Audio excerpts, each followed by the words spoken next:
Good morning to all of you, and thank you for coming in for this session. I was tempted to say bright and early, but I'm an early riser, so it's not really bright and early. But do please come up front. It's a very important session for the Global Biofuels Alliance. Uh, and if I were to recap a little bit of what I heard yesterday at the inaugural session with all the ministers, there's three things I picked up. I think the first one's kind of obvious. The world is volatile, dynamic, and turbulent, and our responses have to have that dynamism and ability to adapt as well. The second is that the transition is unstoppable. Uh, Whether it's slow or fast, accelerated or not, I think that's debatable, but the fact that it's unstoppable is a fact. And the third one, very importantly, is that everyone accepts that this is a multi-fuel, different pathways, one size fits all does not work kind of transition. It's in that very context, I think it's so important for us to have this conversation. And we have with us a very eminent panel. I'll throw out a few questions on what the GBA means, what the joint statement is about, why do we need to create other uh, ways of collaborating and coalitions. And then we also have the launch of a report very specific to India, but I think which could serve as an inspiration of how the GBA is thinking about this for the globe as well.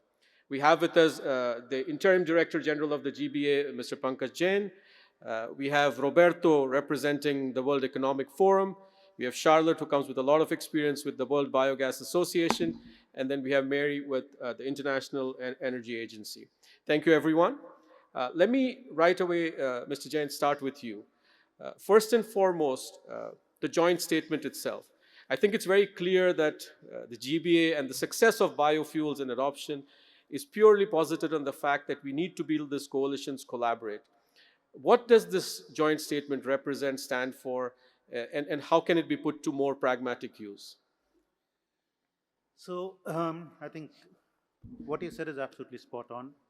The fact that multiple fuels will continue to be part of the mix in terms of energy usage in jurisdiction after jurisdiction across the world, we are going to see that happening. So we will have to accept the fact that EVs would be there on the road along with vehicles which run on gasoline, along with vehicles which run on natural gas, as well as those which run on biofuels. Now, having said that, places where biofuel is used in blending, or biofuel is a resource which is used otherwise, so in countries like Brazil or in the US, in Japan, for instance, now they're talking of blending and all, or in India.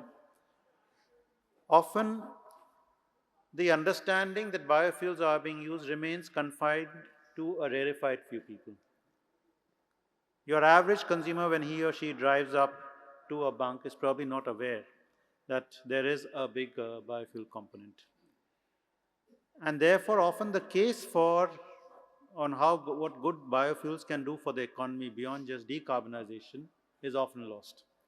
The fact that international organizations lend their weight behind to joint statement means that, in a sense, the socialization of the idea itself gains much more traction. And it means that I don't have to worry about something being extremely disruptive. I don't have to worry about what my next car is going to look like or what my next set of wheels is going to look like, because somebody else is solving that problem for you. Please don't worry. That, to me, is one of the great things which will go out through the statement. Thanks, Mr. Jain. I think you've laid the state out well. I'll now throw it straight away to the international organizations. You've got a lot of experience in how do you build these coalitions and what role can an international organization play. Mary, let me start with you. International Energy Agency. You put out a really, really seminal report. You've done a lot in terms of what biofuels mean as a part of the broader fuel mix. In this specific context of the Global Biofuels Alliance, what do you see as the role that you can play with regards to this coalition? Well, let me just say it's a real pleasure to be here with all of you today. And I have to say we have really appreciated having the privilege to work with the government of India and the Ministry of Petroleum and Natural Gas in particular on helping to establish and grow the Global Biofuels Alliance. It was something that we worked very closely with the Indian government in the course of its G20 and subsequently have also with Brazil over the course of the past year too. You referenced the report that we worked on. We've done several reports on this subject. One of them, well, sort of at the early stages of all of this, was a dedicated report that took a close look at the biofuel policy insights from Brazil, India, and the United States to show how the design of long-term strategies and the implementation of right investment signals and the focus on ensuring secure and affordable supplies have enabled these countries to expand their biofuel production. So we subsequently worked very closely as well, as I mentioned, with Brazil's G20 presidency and did 2 dedicated reports over the past year with Brazil on this topic as well. One of them, the first report really looked at the many complexities of all involved in carbon accounting of biofuels and compared regulatory approaches for biofuel sustainability across various regions. And then another report explored the feasibility of achieving a clear and common understanding of what sustainability means for a fuel. So to answer your question more directly, obviously this is a really important area and to be focusing on. We see ongoing collaboration in other international contexts as well, as Brazil, for example, also begins its COP30 presidency. There will be opportunities there. But coming back to India, I mean, India has been a very important partner for the IEA for many years. Dating back to 2017, and even before that, as it became an association country of the IEA. So we feel very privileged to have been able to work with the Indian government, Ministry of Petroleum and Natural Gas, and others in a whole variety of issues. And no question, we see this focus on biofuels as a real priority. Look forward to working with the government of India going forward on this as well. Thank you. Thank you, Mary. I think there's a lot of things that I think that you're pointing out to that I think that IES does, and I think how we work with the different countries, I think makes a lot of sense. Roberto, let me turn this over to you. You're one of the endorsing members of this joint statement. So clearly, the World Economic Forum sees this sort of coalition to create more visibility, to drive more adoption as a core part of what I think you stand for as well at the WEF. How do you think we need to take this forward? What are the other things that we need to do? And also, I know you've mentioned this, that now the e-molecules is an important part of your portfolio or an important part of your mandate. How are you seeing that playing together along with this endorsement and the GBA? Thank you.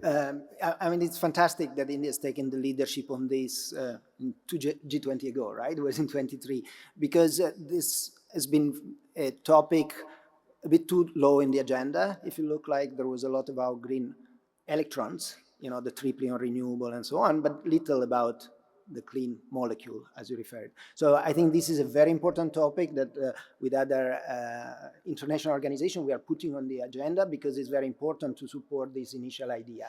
So what we can do and what we should do is really to start understanding a bit better what all we mean by this green molecule in a way.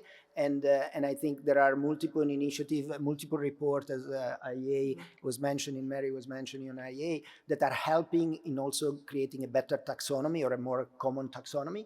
And I think what is important is then to bring the business to the table as they are already in many different geographies and work on this together so we have a common vision. There are also multiple aspects of the green molecule, if you like, or the clean molecule, right? All the way from the SAF to other fuels, but also to other molecules that can be used for the decarbonization in the energy system in general. So I think there are a lot of opportunity going forward. It's fantastic to be here supporting this initiative.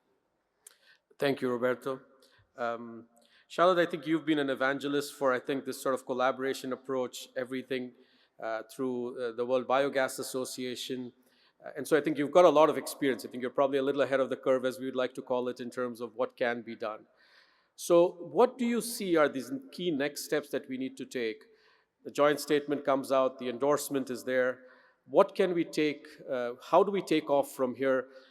With the overall goal being, as always, just like with biogas, biofuels adoption is absolutely critical. There's this general belief that says that, I think this is part of the solution, and we really need to be thinking about that. So I'll leave it to you to give us a little bit of your, the history or I guess the past that you have seen and what works in terms of the collaboration. What do you think are the key things that we need to watch out for, or even concerns that you have when you think about this sort of collaboration?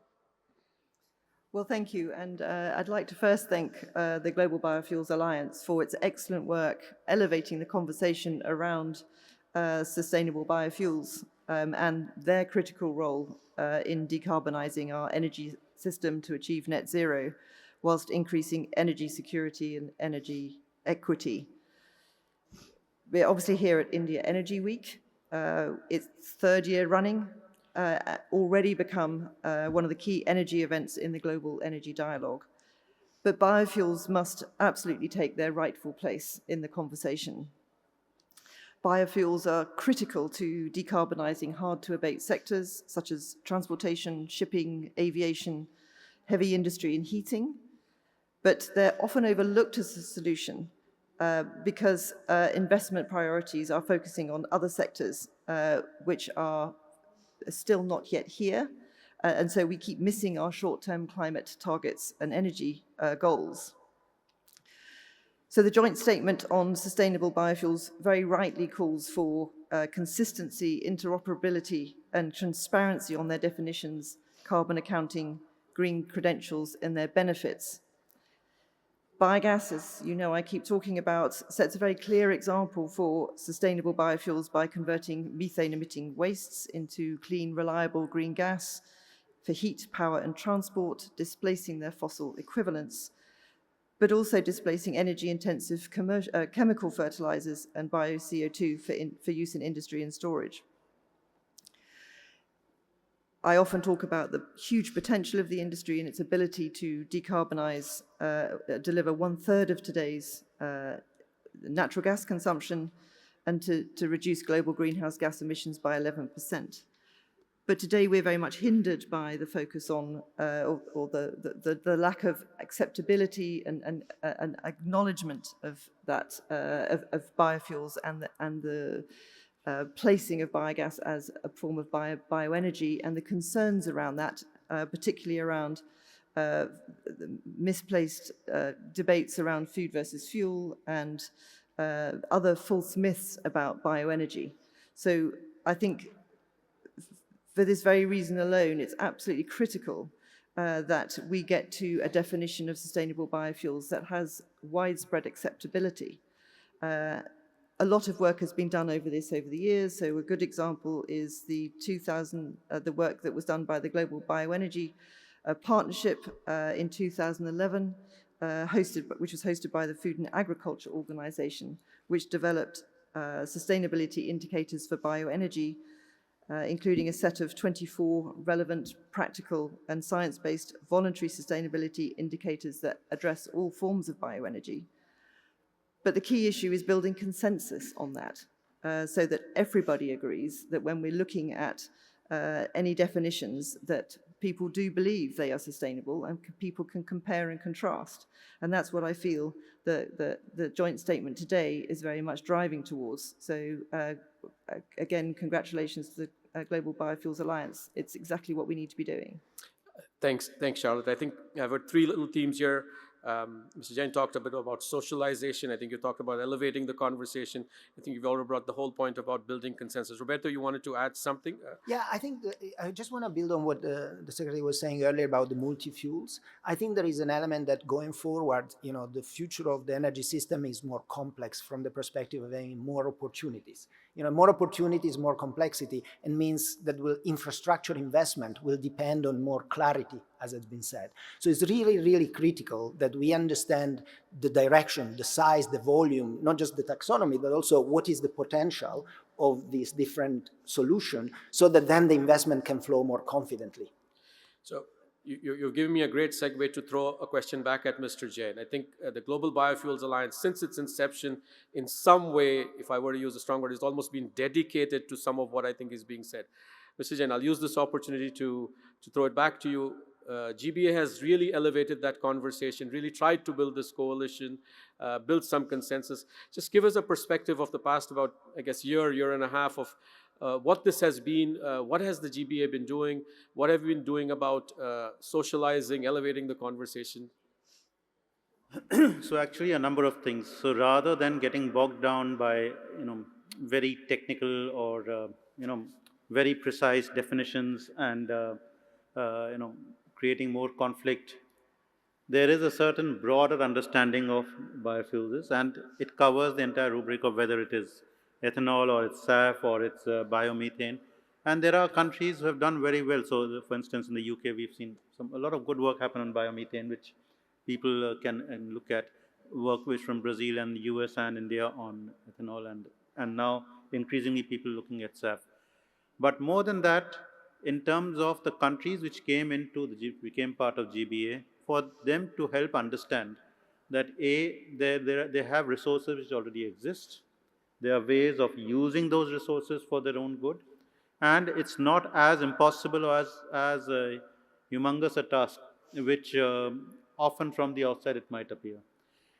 So getting them around to think about it, to talk about it, to try and understand what is happening, that really has been something which has worked quite well. So in terms of the papers that the landscape assessments which we have done, the country papers which we have done, and the fact that equipment suppliers also feel confident that yes, there is a market here for which they should strive for, they should improve their product offerings and so on. That's where it's helped quite a bit.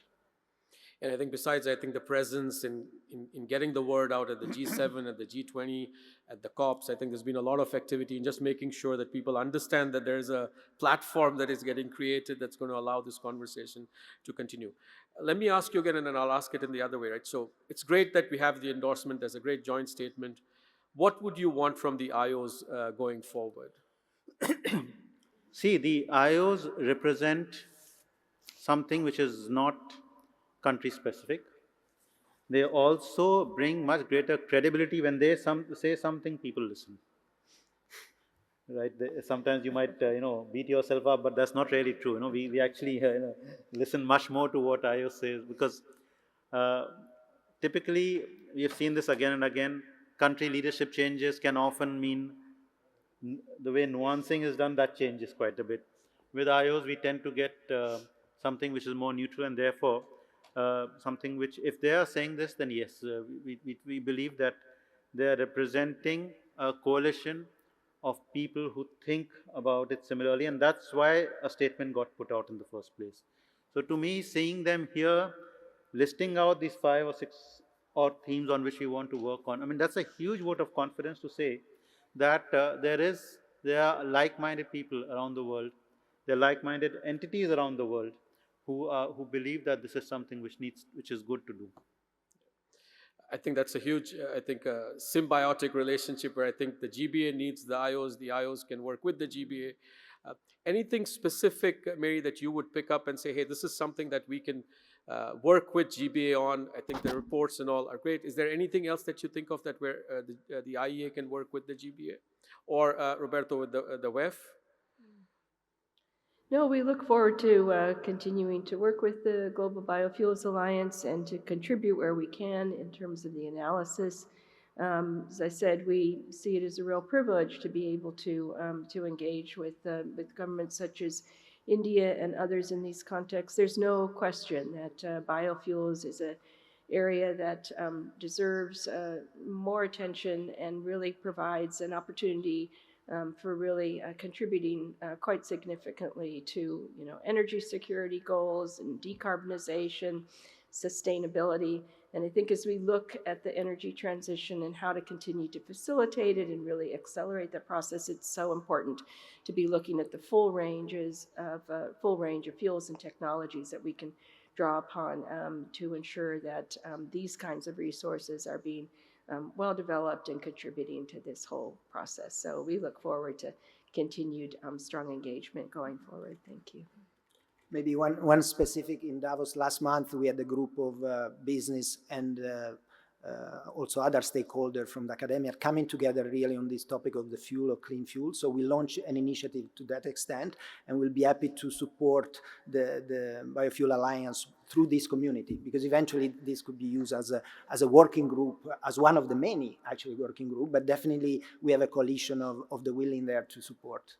So can we count on having center stage at the future WEFs to make sure that biofuels gets its place? Of course. Thank you. I know we built a little bit of the hype on this joint statement. We have two things that happen, and I know I'm coming close to the end of time because you may have other sessions to go to. The first is I'll also request Nikos of WLGA to join us on the stage and request the eminent panelists to launch this joint statement. So Nikos, if you would come on stage. The second is we are using this opportunity to launch a white paper on non-grain-based biofuel. This takes away a lot of the discussions, I think, Charlotte, that you were mentioning on food versus fuel. The potential is massive. This is the type of work we want to get out, conceptions and misconceptions, breaking down all these things. So we'll do both, but first we'll launch the joint statement. Nikos, if you will.